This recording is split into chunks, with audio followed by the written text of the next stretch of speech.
Hey everybody, welcome. Joel Rico here, talking about the language of agreement, and interesting topic today, kind of a catchy title, I hope, that scripts don't work. They don't work.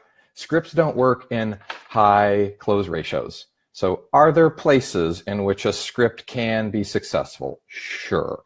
What's the place in which maybe I would use a script? Maybe if I had a call center and had 30, 40 people, 10, 20 people that were making outbound calls. I wanted them all to say the same thing.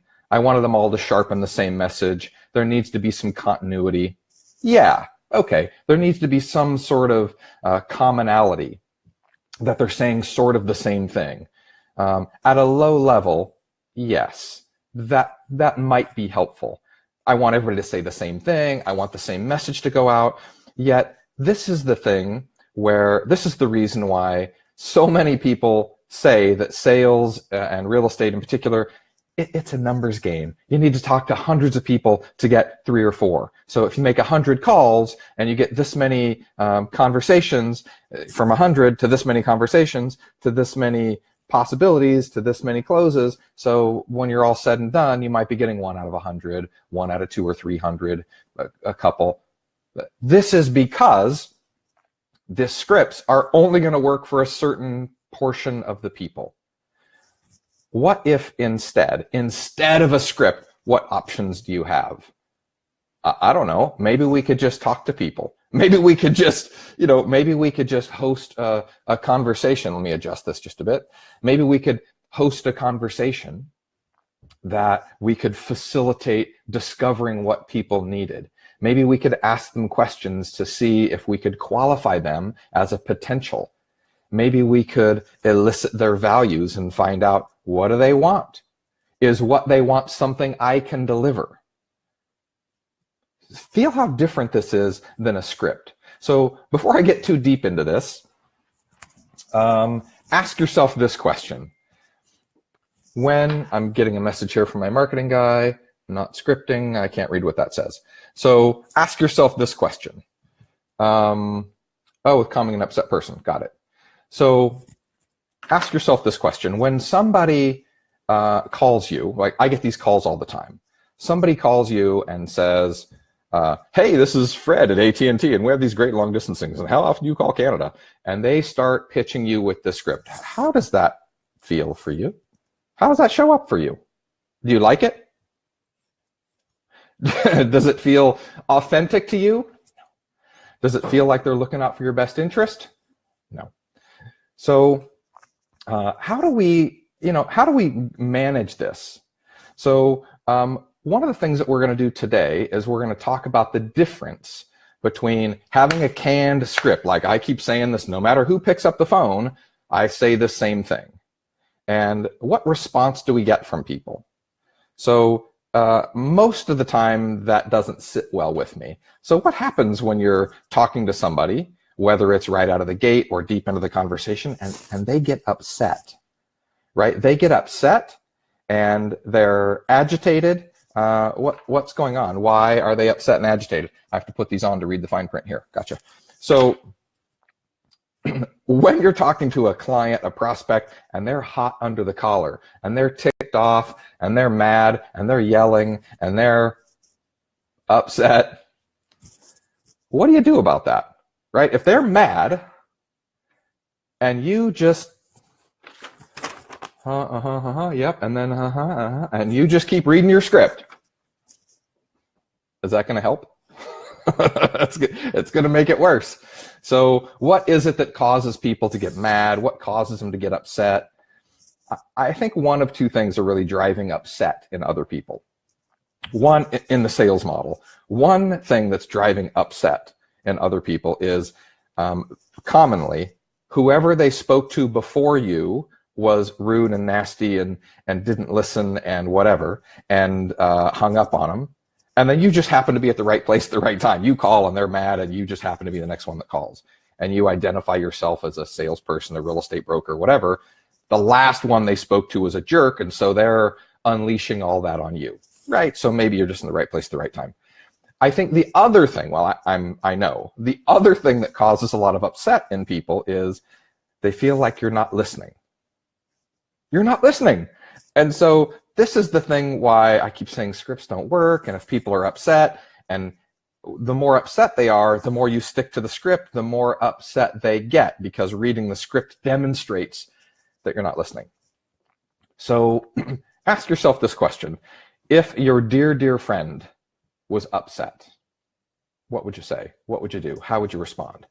Right? You call up your good friend and you go, hey, Fred, it's Joel. Hey, what's going on? And your friend says, oh my God, this went wrong and that went wrong and I got screwed over and this isn't working. They're all upset, whatever it is. Now, remember, this is your best friend in the whole world. How do you respond to that? Well, if you're like most normal people, you empathetically feel compassion towards your friend. You say, oh my gosh, that's horrible. I can't believe they did that to you. Oh my gosh, I'm so sorry to hear that. Oh, gee. Right? So what do? Is we just simply match their energy and get connected with where they are. Why? Because that's the thing that has them feel that we're listening. Right? I mean, I am listening. I can go, oh, that's terrible. Oh, goodness. Right? I am listening, but that doesn't give them the experience that I'm feeling them, that I'm on their side. So when they start having some upset, whatever it is, here's the key. Take their side, right? If I call and they say, oh my God, another real estate broker, you guys are such pains in the neck, rah, rah, rah. Right? I'm not, they're not talking about me. I just called. They're talking about the last 10 people that called them. So if they're really upset, the first move I'm going to say is, yeah, I know. I can't believe people did that to you. That's so rude. Geez, you should be mad. So notice I'm elevating, I'm coming up to roughly their level of upset, maybe roughly their level of volume, and I'm going to take their side, right? If they're upset that they got screwed over, oh my gosh, I can't believe that's horrible. That's terrible. That shouldn't happen to you. Oh my goodness. I'm just going to take their side. And if they're a different kind of upset, oh my gosh, oh, this is so terrible. I can't, and it's not working in my house. Before you respond, ask yourself, what would you do if this was your best friend in the whole world? You wouldn't read your script. You'd say, oh gosh, I'm so sorry to hear that. Oh, God, that's so tragic. Wow. Maybe there's something we can do to help you improve this a little bit. Could we? Right? So notice, I'm just merely going to take their side. This is what happens automatically with the people that we know and love and trust. Your friends, your family, your loved ones. Look, if your best friend won the lottery, would you be mad because you didn't win it? Or would you celebrate with them? Woohoo, high five, good for you. Good. What are you going to do first? Right? We celebrate with them because the people that we love are celebrating. And conversely, if your dear friend has something tragic happen and they're suffering, what do? We do the same thing. Oh my gosh, I'm so sorry to hear about Fluffy. Oh goodness, that's terrible. So the fastest way to break through is when somebody's upset or angry or sad or in breakdown or whatever, is just for a moment. I mean, this might be 30 seconds. It might be a minute or two, maybe. The fastest way to break through is to come from being in rapport. That's a really fancy way of saying be compassionate, be empathetic, take their side, right? It doesn't matter what the issue is, take their side. Then rapport gets created. And then only from this place, only from getting connected and in rapport, is there a way to say, well,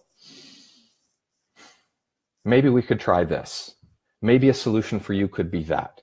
Only after we get in rapport is there a possibility that we can move them towards some sort of solution or something that might be a better option for them. So I kind of smashed these two together a little bit. When somebody's upset, I want to get in rapport and calm that upset, right? Because that's where communication happens.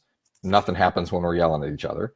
And then also, I want to break that free from being stuck on our script. If you are married to your script, this is the thing. This is it. This is the thing that I read, right? I read this. No matter what they say, this is what I read. Recipe for disaster, right? Because that proves that you're not listening. It demonstrates to them that you're not on their side. You're on the side of your script. I'm committed to read this no matter what they have to say. Demonstrates to them that you're in it for you, not in it for them. So I have another piece coming up next week. We're going to dig in much, much deeper on scripts and the power of scripts and where you can be a little bit scripted and where you should be not scripted at all. Again, scripts work with really, really low percentages. If your goal is to be closing 70, 80, 90%, it's not going to happen on a script. If it did, your voicemail could run this business for you, right? You just put it on your voicemail and people would send you signed contracts, right? If a script was sufficient, that's all you'd need to do. That doesn't work because scripts are one-sided. And a true sales conversation is two-sided, a conversation, two-sided. So if you haven't already, please go to the site and check out our site. We have some more free training, some little videos like this that hopefully will make a difference for you, hopefully help you generate some breakthroughs in your life and your business with your clients. And our next full live 12-week participatory, hands-on, action-packed workshop launches on February 21st. And that workshop, we're doing a new marketing push. We have another marketing partner. I have a feeling that one's going to sell out. So if you're interested at all in jumping into the full workshop, please sign up early. I think that one's going to fill out. And that's it for today. I'll see you back next week, Tuesday, same time, right here again. And next week, we're going to just dig deep, deep, deep into the script process and the difference between going in there thinking you know what you're supposed to say versus going in there open and clear to how do I help these people, versus the difference is how do I help them versus how do I get them to sign my contract because I want a sale.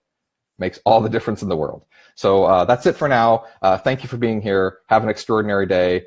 Go check out our site and we'll see you again very soon. Have a great day, everybody.